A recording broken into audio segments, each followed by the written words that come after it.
আমি এদিন ভগৱানৰ জেগাত যদি থিয় হওঁ কি হ'ব বাৰু? আমি চম্ভালিব পাৰিমনে? আহক আমি আজি তেনেকুৱা এটা কাহিনী শুনো। নমস্কাৰ বন্ধু বান্ধৱীসকল, মই বুলিকা আজি আকৌ এটা নতুন কাহিনী লৈ আহিছোঁ। যদি মোৰ কাহিনীবোৰ ভাল লাগে তেন্তে লাইক শ্বেয়াৰ ছাবস্ক্ৰাইব কৰিবলৈ নাপাহৰিব। যদি ফেচবুকত চাই আছে তেন্তে ফ'ল' কৰি দিব। আহক আমি কাহিনীটো শুনো। এবাৰ এজন ভগৱানৰ সেৱকে ভগৱানক ক'লে, প্ৰভু, আপুনি গোটেই দিনটো মূৰ্তি বনি থিয় হৈ থাকে। আপোনাৰ কিমান কষ্ট হয়। সকলো লোকক চাব লাগে। গতিকে আজি মই আপোনাৰ ৰূপ ধাৰণ কৰি আপোনাৰ জেগাত থিয় হৈ থাকিম।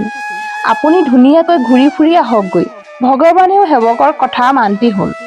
কিন্তু ভগৱানে এটা চৰ্ত ৰাখিলে যে যিসকল লোক প্ৰাৰ্থনা কৰিবলৈ আহে সকলোৰে কথা শুনিবা, কিন্তু উত্তৰ কাৰোৱে নিদিবা।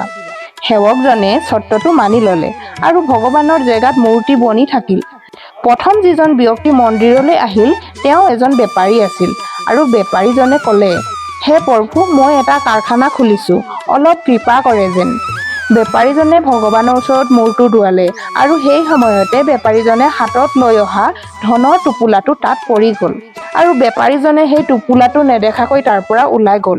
ভগৱানৰ মূৰ্তিত বহি থকা সেৱকজনৰ ক'বলৈ মনটো উৎপাত লাগিছিল, কিন্তু ভগৱানে দিয়া চৰ্তৰ কথা মনত পেলাই মনে মনে থাকিল।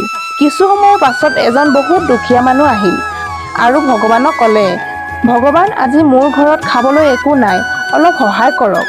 ভগৱানৰ ওচৰত সেই ধনৰ টোপোলাটো পৰি থকা দেখি দুখীয়া মানুহটোৱে উঠাই ল'লে আৰু টোপোলাটো লৈ গুচি গ'ল।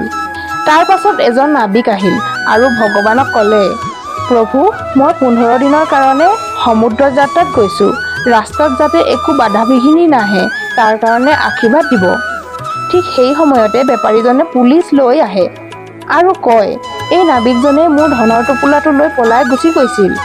পুলিচে নাবিকজনক ধৰি লৈ গুচি গ'ল আৰু সেই সময়তে ভগৱানৰ ৰূপ ধাৰণ কৰি থকা সেৱকজনে মাত মাতিলে আৰু ক'লে যে তোমাৰ সেই টোপোলাটো দুখীয়া মানুহটোৱে লৈ গৈছে, নাবিকজনে নিয়া নাই।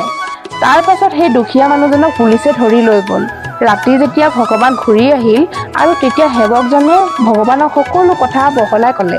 ভগৱানে সকলো কথা শুনি হাঁহি মাৰি ক'লে, তুমি কাৰোৱেই উপকাৰ নকৰিলা, ওলোটা সকলো বেয়াহে কৰি দিলা। তেতিয়া সেৱকজনে সুধিলে, কেনেকৈ প্ৰভু? মইতো সঁচা কথাই কৈছিলোঁ। ভগৱানে ক'লে, প্ৰথম কথা, বেপাৰীজনৰ টোপোলাটো পৰি যোৱাটো কোনো ডাঙৰ কথা নহয়, কিয়নো বেপাৰীজনে বেয়া কাম কৰি ঘটা ধন আছিল। সেই দুখীয়াজনে পোৱাহেঁতেন ৰাতি ভোজন ভালকে খালেহেঁতেন। আৰু নাবিকজনে যলৈ গৈছিল তাত সমুদ্ৰ যাত্ৰাত ডাঙৰ ধুমুহা বতাহ আহিব লগা আছিল। যদি তেওঁ জেলত থাকিলেহেঁতেন তেওঁৰ মৃত্যুৰ পৰা বাচিলেহেঁতেন আৰু তেওঁৰ পত্নী বিধৱা হোৱাৰ পৰাও বাচিলেহেঁতেন। ভগৱানে লগতে এইটো কৈছে, কেতিয়াবা কেতিয়াবা আমাৰ জীৱনত সমস্যা আহে, কিন্তু তেতিয়া আমি ভাবোঁ যে আমাৰ লগত কিয় এনেকুৱা হৈছে। তাৰ আঁৰত ভগৱানৰ কিবা নিশ্চয় লীলা থাকে।